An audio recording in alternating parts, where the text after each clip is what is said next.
Mayors in several major U.S. cities are defying President Trump when it comes to illegal immigrants and sanctuary cities. Joining me now is Sheriff Thomas Hodgson of Bristol County, Massachusetts. Sheriff, thanks for being here. Now, thanks for having me, Judge. It's good to have you back, and we've talked to you a lot on Justice about the issue of illegals and crimes that are being committed.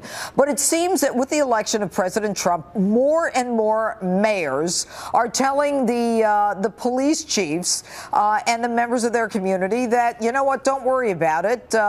You're going to stand down and you are not going to work with federal authorities. And let me make one thing clear. People are always talking about the 10th Amendment, anti-commandeering and all that stuff. We don't expect local authorities to do the job of the feds.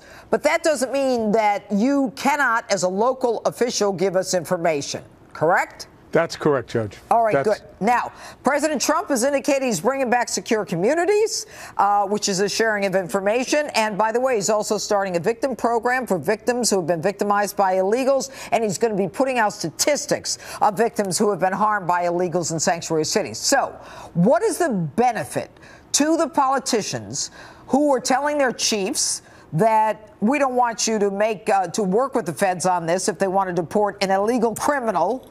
And what is the benefit to a police chief who has spent his life or her life fighting for crime victims? Well, in these sanctuary cities, the benefit to the elected officials is all about politics. It's about votes. It's about the families who are there who have illegal members that are coming into their communities. And these mayors and elected officials using this sanctuary city policy as a way to try to garner votes in favor to them. So they're pimping for votes. Let's talk about the police chiefs. You're a sheriff. You're different. But a police chief has spent his life, and I've worked with enough of them. I had 43 of them when I was the DA. All right? Each one is autonomous. They, after all the years that they have fought to put criminals in jail, going to say, gee, you know what? I'm going to let this illegal skate. I'm not going to let this American skate. What is that about? You know, Judge, I think it has a lot to do with the fact that these police chiefs are hired by mayors. Their welfare is dependent on that. But, you know, that's more troubling to me than anything. When we have police chiefs or people in law enforcement saying we're going to allow a certain class of people to be forgiven from abiding by our laws, knowingly that they're violating those laws, to me, it doesn't get any worse than that in law enforcement, and we can't have that.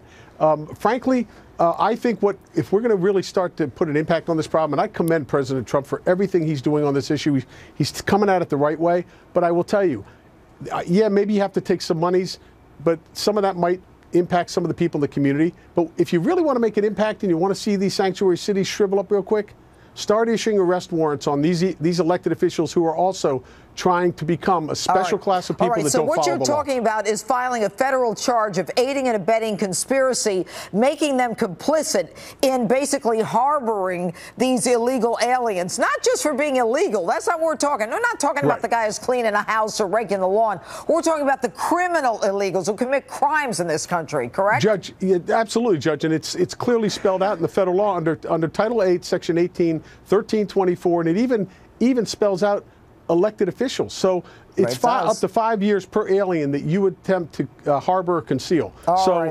We need to send a strong message. And you never know what's going to happen under President Trump. Sheriff Thomas Hodgson, thanks so much for being with us this evening. Thanks for having me, Judge. Great to be